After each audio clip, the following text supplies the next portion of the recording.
ये बोलो, द्वंद तक हुआ। अब लिखो बेटा, हाँ 3 हुए समास, वापिस सुनो, नहीं आए समास, कलर एक ही है क्या? हाँ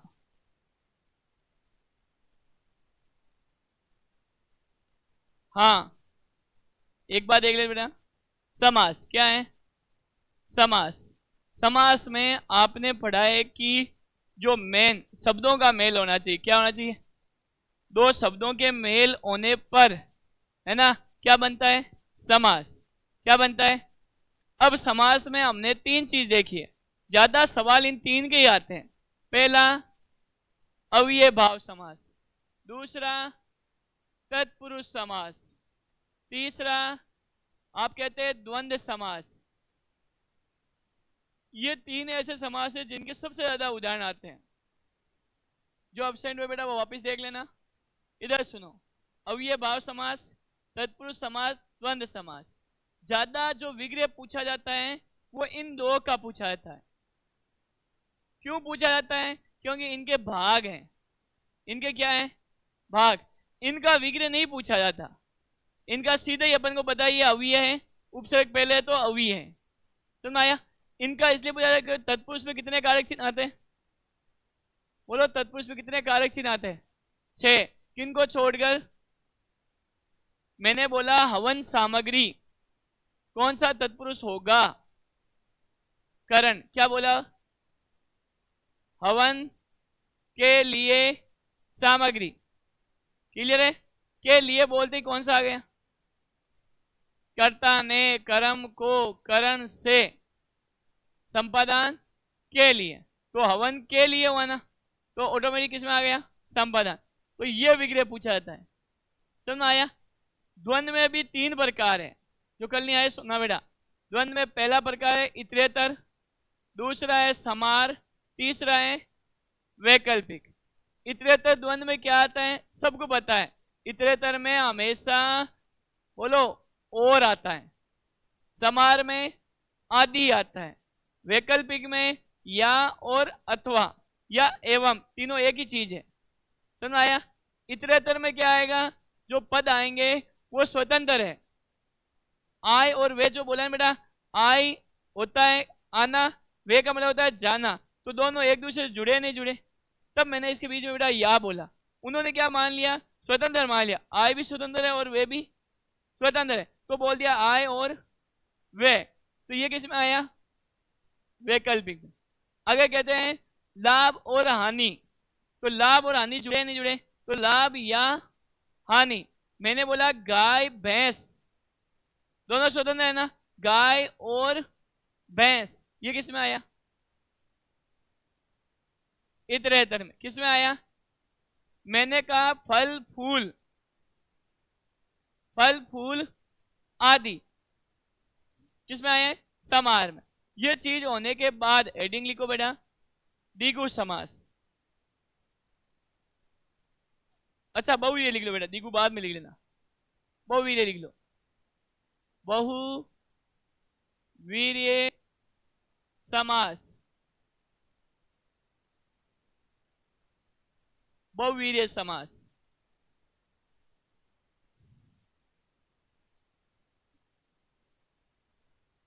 जिस समास में, जिस समास में दोनों पद, जिस समास में दोनों पद प्रधान, दोनों पद प्रधान ने होकर, दोनों पद प्रधान ने होकर अन्य पद, ने होकर अन्य पद प्रधान, अन्य पद प्रधान होता है, अन्य पद प्रधान होता है, तो वहां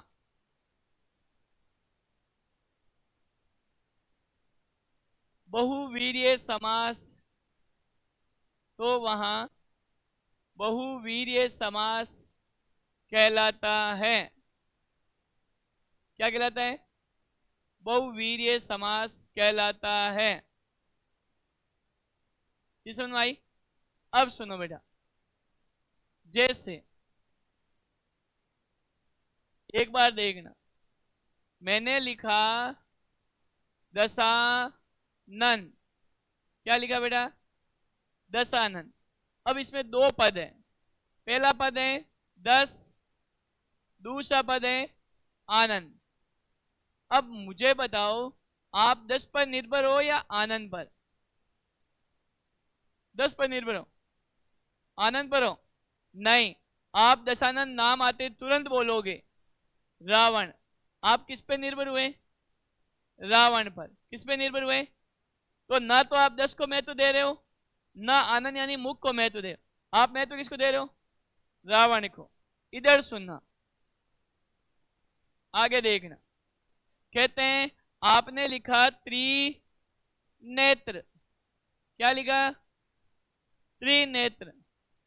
ना आप 3 को महत्व दोगे, ना आप नेत्र को दोगे। किसको देते? त्रिनेत्र।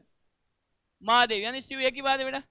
आपने बोला शिव या महादेव, इसका मतलब त्रिनेत्र पूछते त्रिनेत्र, तो आप कहोगे महादेव या शिव, जो भी। अब आपने महत्व इसको दिया ना आपने पहले पद को महत्व दिया, ना आपने दूसरे पद को। आपने किसको महत्व दिया? अन्य पद को। और अन्य पद का नाम ही तीसरा पद है। और आपने परिभाषा लिखी, वापिस पढ़ो। जिसमें दोनों पद प्रधान न होकर अन्य पद प्रधान हो, जिसे कहते हैं तीसरा पद प्रधान हो। तो बेटा ये दो नाम लिखकर ये लिख लो। जैसे मैं लिखो 10 प्लस आनंद यानी रावण, 3 प्लस नेत्र यानी शिव। ये आपको समझ में आ जाएगा। इसका मतलब ना तो आपने 3 को महत्व दिया, ना आपने नेत्र को महत्व दिया, ना आपने 10 को दिया, ना आपने आनंद को दिया। आपने तीसरे पद को महत्व दिया है। तो आपके 3 पद यहाँ है या नहीं है? इसमें कोई तीसरा पद है क्या? कोई है तो ढूंढना बेटा। कोई तीसरा पद है क्या? इसका मतलब आपने इसको किस में महत्व दिया? दोनों को दिया ना। तो रात दिन दोनों जरूरी है। क्या बात है बेटा, है ना? दोनों जरूरी है। तो ऑटोमेटिक दोनों पर दबाव लगा, तो दोनों में किस में लगता है? किस में लगता है? द्वंद्व में। किस में लगता है? इधर देखना, सीढ़ी मार। आप किस पर दबाव दे रहे हो? किस पर दे रहे हो?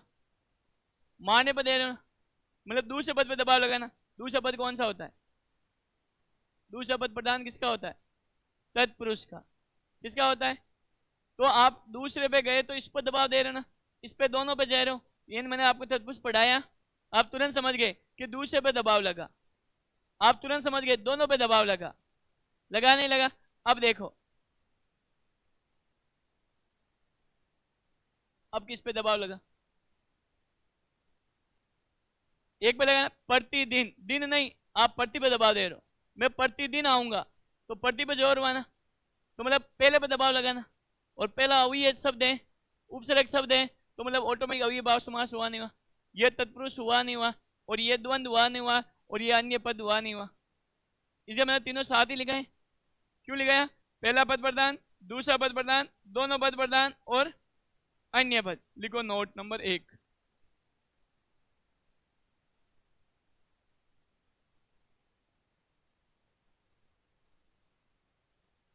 नोट नंबर 1 लिखो बेटा।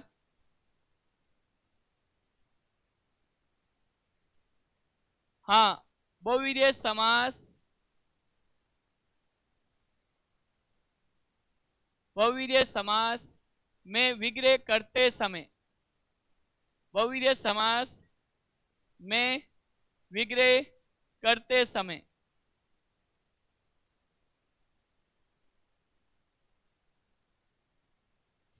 बहुवीर्य समास में विग्रह करते समय लिखो जो वे है, जिसका, जिसकी, जिसके, जिससे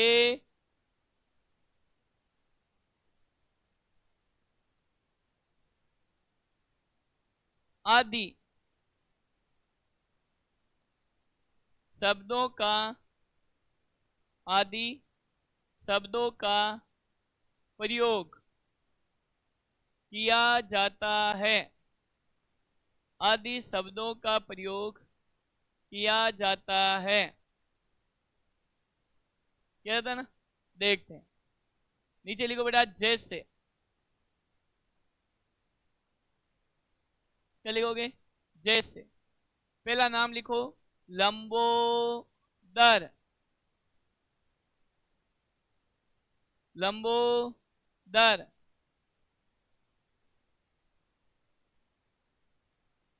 त्रिनेत्र।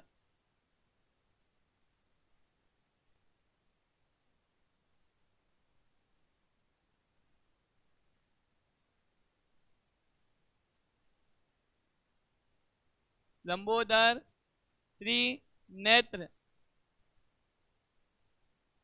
लंबोदर त्रिनेत्र। सुना है बेटा सबके? अब चक्रधर। चक्रधर। पीताम्बर। पीताम्बर।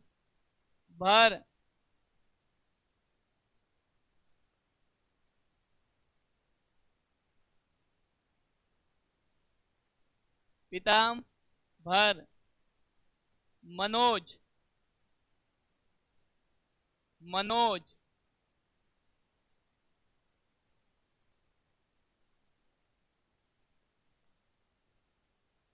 ठीक है बेटा।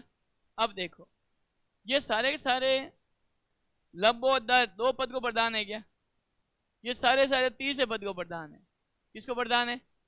लेकिन सर आपने दूसरा पॉइंट लिखा है, जो वे है जिसका क्या है। देखते हैं।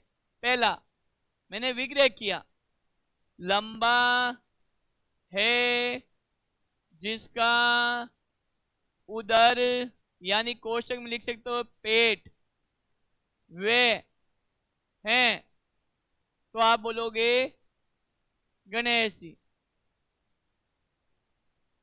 क्या बोलोगे? गणेश जी। क्या बोले बेटा सबने?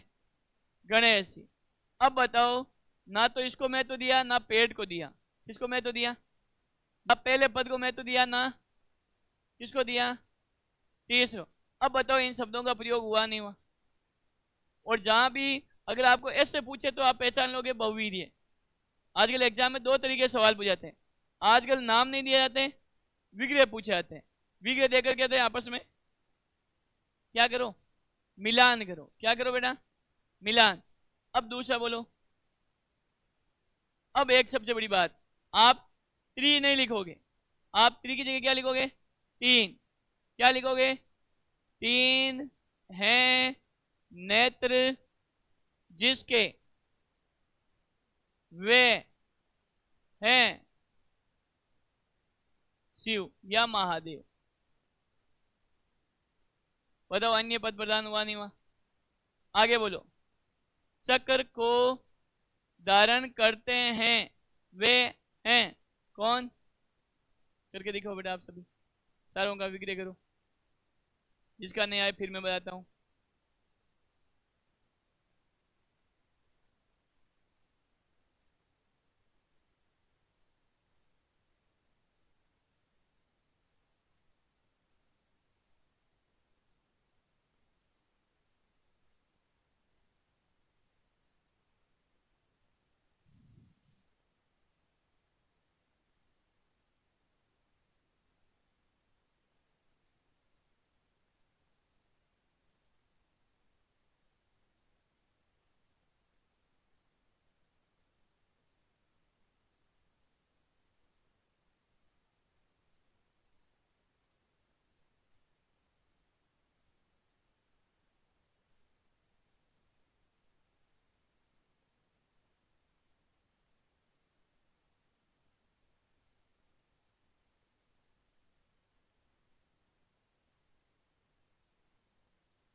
लिखा बेटा सबने? इधर देखो बेटा, और भी उदाहरण अभी लिखने हैं। अब देखो चक्कर, चक्कर को धारण करने वाला जो है वे कौन है? अब बताओ।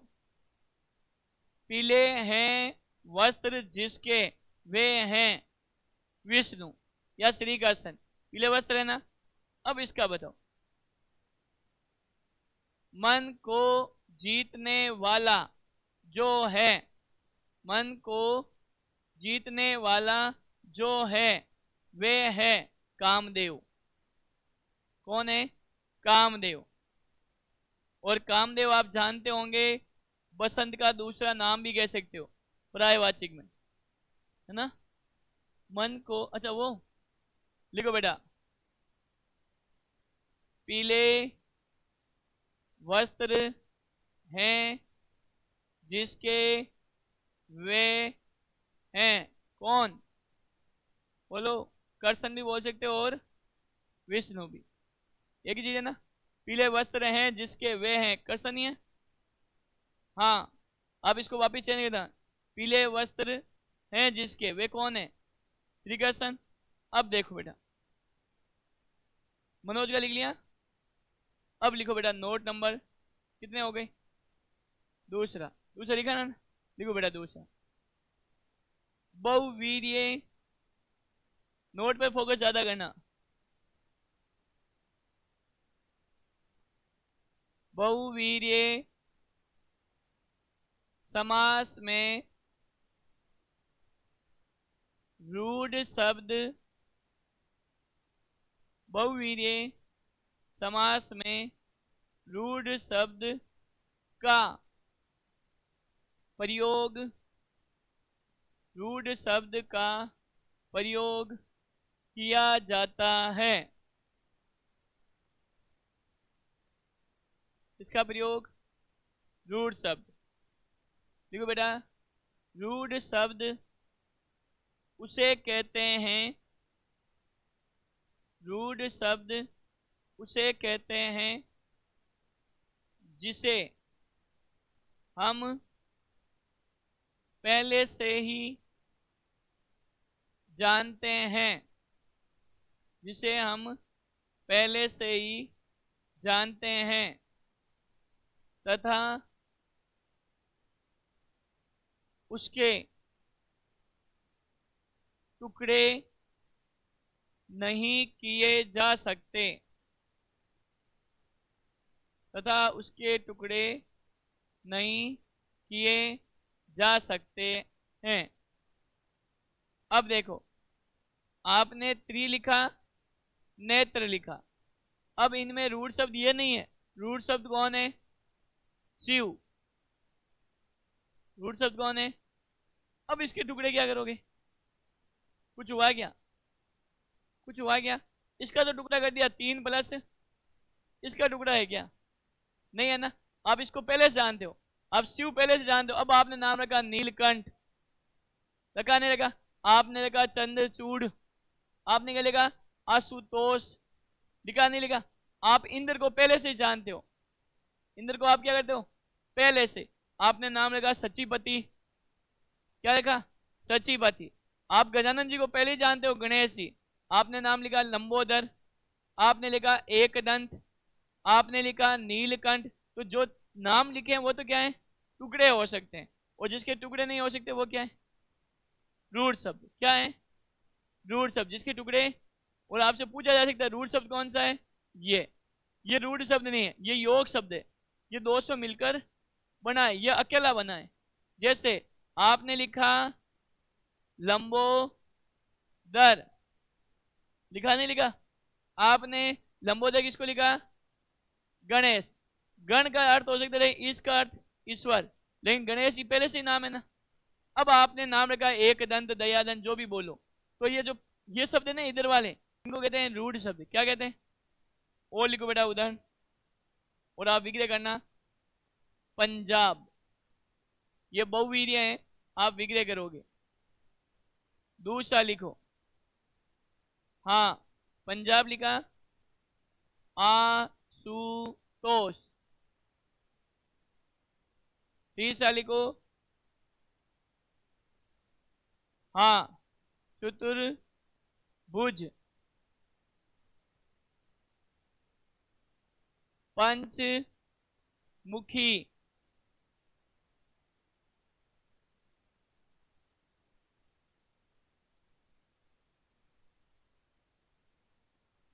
निकालो तीसरा अर्थ, रूट शब्द निकालो बेटा कि सर इनका रूट शब्द ये होगा, हमने निकाल लिया।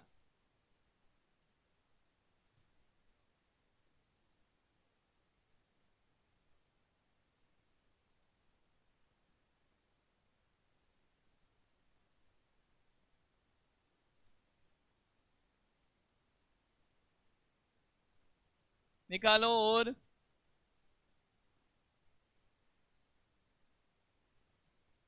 ये जो लिख रहा हूं वो सारे के सारे बहुवीर्य हैं।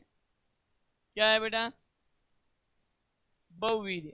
उदाहरण आपकी किताबों में हजारों हैं, जितने मिलाना चाहो उतने। ओ लिखो।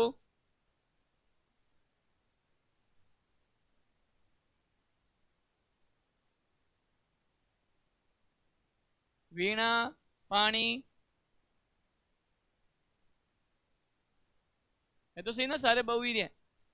आपको तीसरा अर्थ मिलना चाहिए। क्या मिलना चाहिए? तीसरा अर्थ। तब जाके आपका बहुवीर्य कंप्लीट होगा, वरना दिक्कत आएगी। उदाहरण खूब है बेटा, आप हजारों उदाहरण देखो। एक और लिख लो।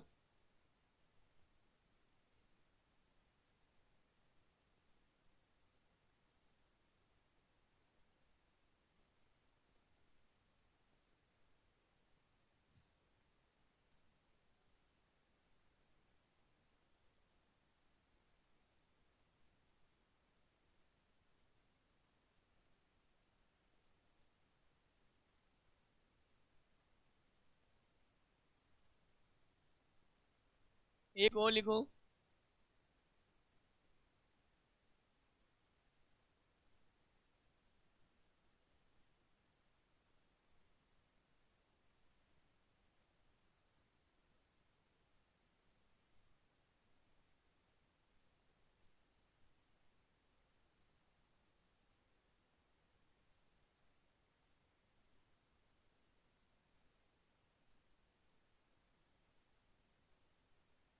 उदाहरण जितने मिले हैं उतने कम है बेटा।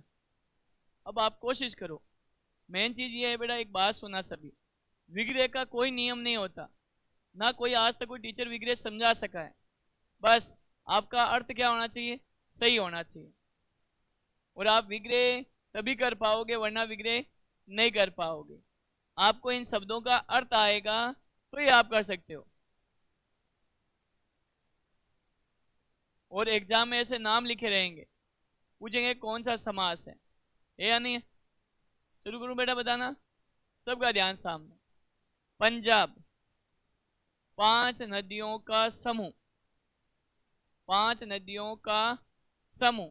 एक चीज ये होती है, 5 नदियां जहां मिलती है वे है, एक शब्द में बोलोगे पंजाब।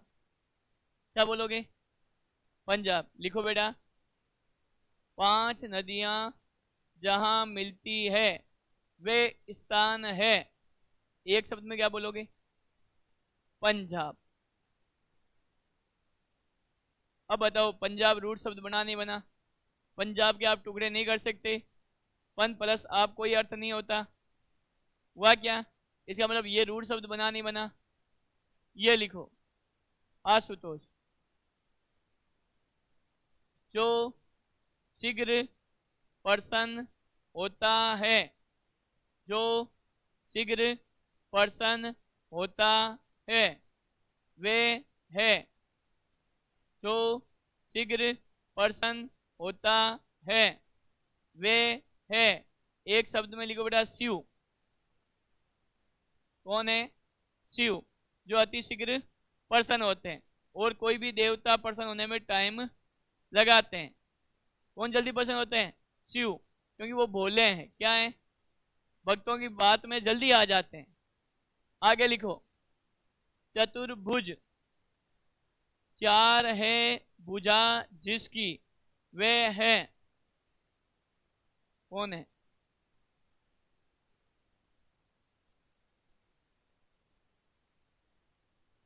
कौन? चार मुख है बेटा, भुजा कहाँ है? ये भुजा भी है, दोनों है ना, वेरी गुड। ब्रह्मा भी लिख सकते हो और चार भुजा में विष्णु भी आते हैं, किसी को नहीं पता, दोनों नाम देख सकते हो। ब्रह्मा भी लिख सकते हो और विष्णु। चार मुख पूछता ना तो ब्रह्मा जी थे, पंचमुख पूछता तो पांच मुख किसके हैं? हनुमान जी। सही कहा बेटा, पांच मुख किसे? पंचमुखी हनुमान जी बोलते हैं ना, तो पांच मुख किसके हैं? षष्ठ मुख पूछता तो सदानंद बोलता तो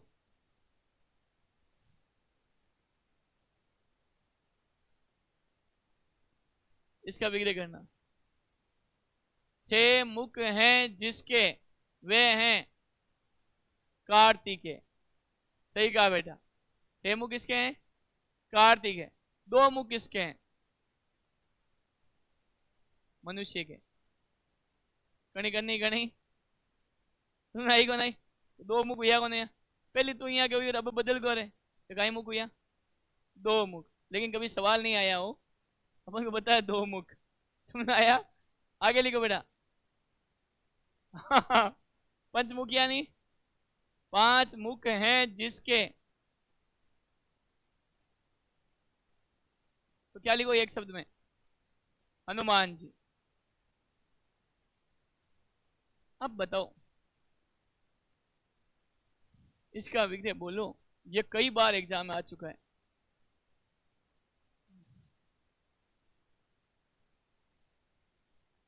जयपुर नाम सुना है?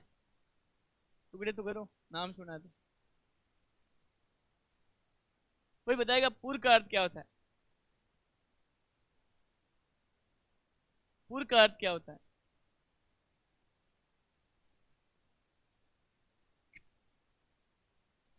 बेटा पुर क्या होता है? नगर। लिखो बेटा, जय सिंह ने जिस नगर को बसाया वे है। जय सिंह ने जिस नगर को बसाया वे है, एक शब्द में क्या है? क्या है? जयपुर। कंफर्म है? अगर उदयपुर बोलूं तो उदय सिंह ने जिसको बसाया। अब ये मत कहना नागौर भी लिख दूंगा सर, नागौर नहीं होगा, नागौर में नगर नहीं आ रहा। सुन आया? बीकानेर बोलोगे तो बीकानेर में नगर नहीं आ रहा, नगर आना जरूरी है, पूरी आने वाला नगर होता है। जय सिंह ने जिस नगर को बसाया, एक शब्द में क्या हुआ? जयपुर। अब बताओ इसका तो बता दोगे।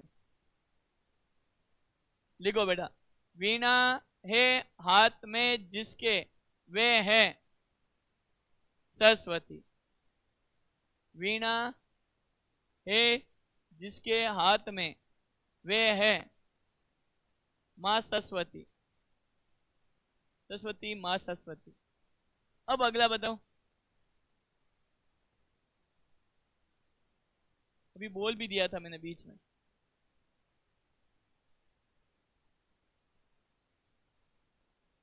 हाँ सही कहा बेटा। देखो बेटा, सची का पति है जो, वह है, सची का पति है जो, वह है, क्या लिखोगे? इंद्र। लिखो बेटा, एक नाम और लिखता हूं, क्या ये भी बहुविधि है?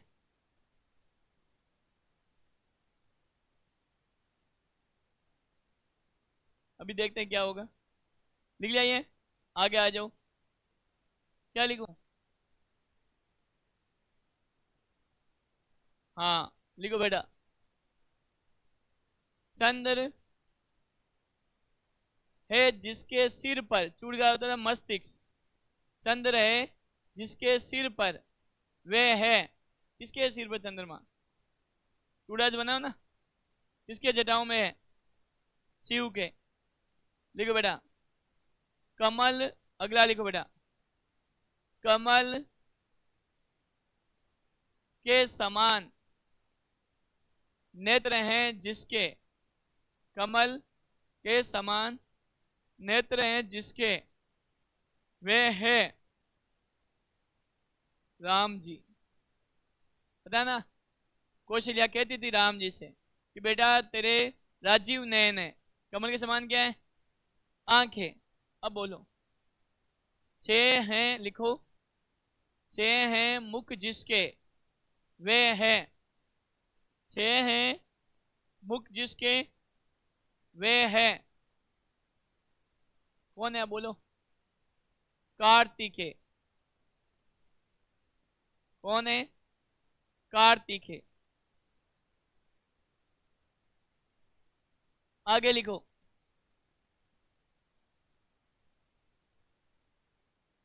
बादल के समान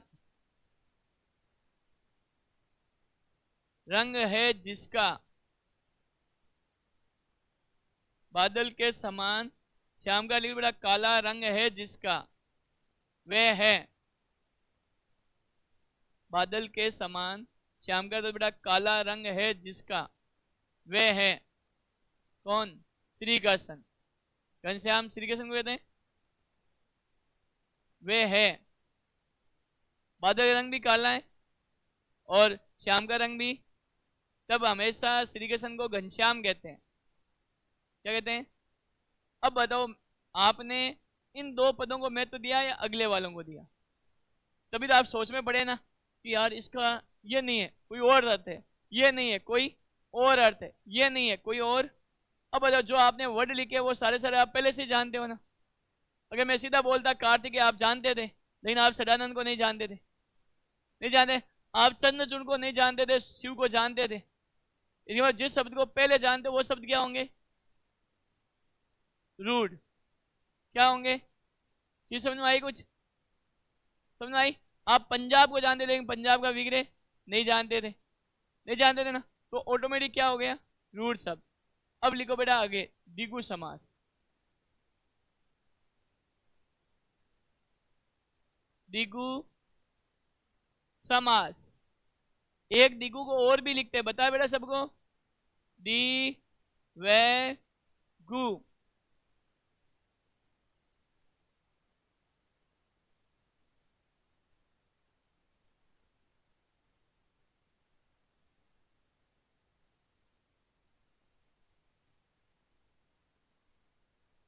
जिस समास में, परिभाषा लिख बेटा, जिस समास में पहला पद, पहला पद, पहला पद संख्या, पहला पद संख्या तथा दूसरा पद, तथा दूसरा पद संज्ञा, दूसरा पद संज्ञा होता है, होता है तो वहां, होता है तो वहां द्विगु समास, तो वहां द्विगु समास कहलाता है। क्या कहलाता है बेटा? द्विगु समास। पहला पद क्या होना चाहिए? दूसरा क्या होना चाहिए? लिखो नोट नंबर 1, द्विगु समास में, द्विगु समास में विग्रह करते समय, द्विगु समास में विग्रह करते समय समूह, समूह एवं समाहार, समूह एवं समाहार शब्दों का प्रयोग किया जाता है। समूह और समाहार शब्दों का प्रयोग किया जाता है। ठीक है बेटा? अब सामने देखना बेटा, सभी लिखना मत, केवल समझना। मैंने लिखा जैसे, क्या लिखा, इधर देखो, मैंने एक शब्द लिखा त्रिनेत्र, यही नाम नीचे लिख रहा हूं, त्रिभुवन। ध्यान से देखना, 1 2।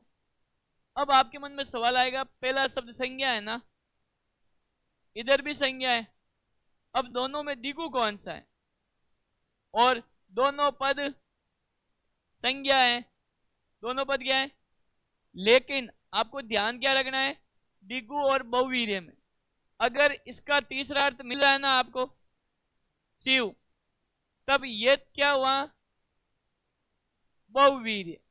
क्या हुआ, बहुवीर्य। हुआ नहीं हुआ। अगर तीसरा अर्थ इसका मिल रहा है क्या, ढूंढ लो, मिला क्या, नहीं मिला, इधर देखो, इसका कोई अर्थ नहीं है, तो ये कौन सा हो गया, दिगु। अब देखो ऐसे ही अगला, मैंने लिखा पंचमुख, क्या लिखा, पंचमुख। मैंने लिखा पंचवटी, अब बताओ कौन सा दिगु है, पंचमुख क्यों नहीं है, संज्ञा तो यहां पर भी है, संज्ञा यहां पर भी है, लेकिन इसमें तीसरा अर्थ आ रहा है कौन, हनुमान जी, लेकिन इसमें कोई तीसरा अर्थ नहीं आ रहा, तो ये समानता है बेटा, ध्यान रखना। ऐसा नहीं है जहां बहुवीर्य हो रहा है, आपने सने पढ़ाया ना कि जहां पर भी संज्ञा हो वो दिगु है, नहीं, अगर उसका तीसरा अर्थ नहीं बन रहा तो आप क्या करोगे, दिगु, बन रहा है तो बहुवीर्य। ये समझ में आई नहीं आई, लिख लो बेटा ये, और इनका विग्रह क्या होगा, सुन लो बेटा, 3 भवनों का समूह, इसका मतलब इसमें तीसरा अर्थ हुआ ही नहीं, 5 वृक्षों का समूह।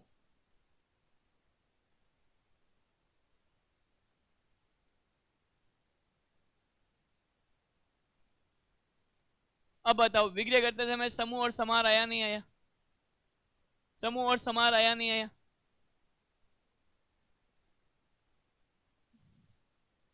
इनका तो विग्रह आप जानते हो ना, दो का तो करने की जरूरत नहीं है, कंफर्म। चलो,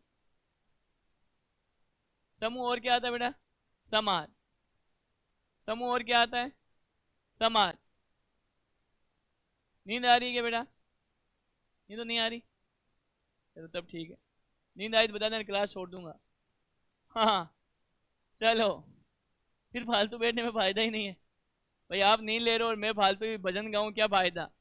देखो बेटा सभी, नव रात्र आप विग्रह करोगे और बताना दिगु क्यों है, नव रात्र,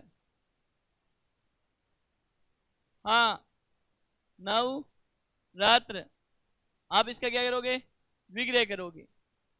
अब इसका भी विग्रह करोगे, दी गु का, करते जाओ बेटा, सप्त ऋषि, सप्त ऋषि, नव रात्र, क्या बेटा,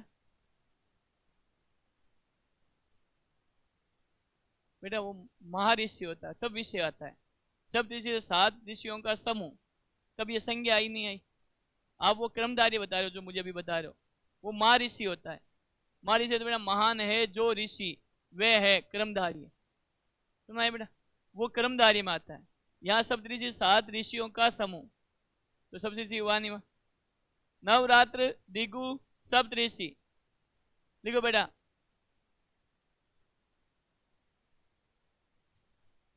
शताब्दी,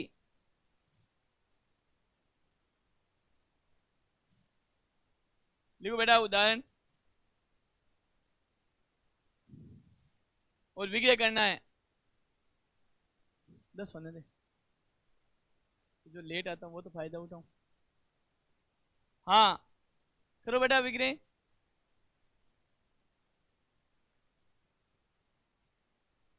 और उदाहरण बताओ, खूब उदाहरण है, जितने मिलाओगे उतने ही। अब बेटा एक चीज समझनी है आप सबको, मैं एक बार इनका बता रहा हूं, ध्यान से सुनना। आप क्या करोगे, 9 ये नहीं लिखोगे, सुन आ गया, 9 लिखोगे। क्या लिखोगे, 9। ये चीज आपके दिमाग में होनी चाहिए सबके। अगर मैं लिखूं ये 9 रात्रों का समूह, ये गलत है मेरा बिल्कुल। 9 मतलब नया होता है, लेकिन 9 का मतलब होता है 9 संज्ञा। इसका मतलब ये गलत है मेरा, क्या है, गलत। आपने क्या लिखा सबने, बोलो।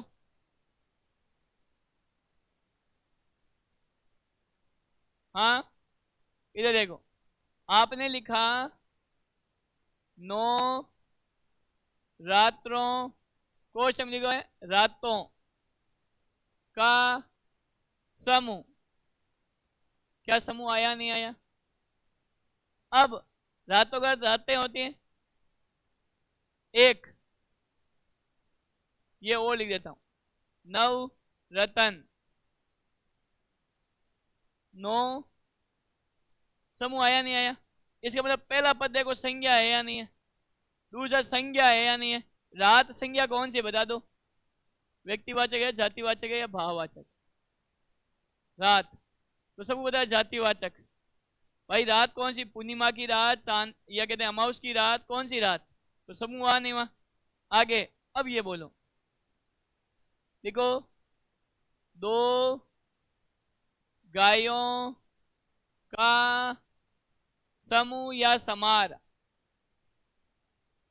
7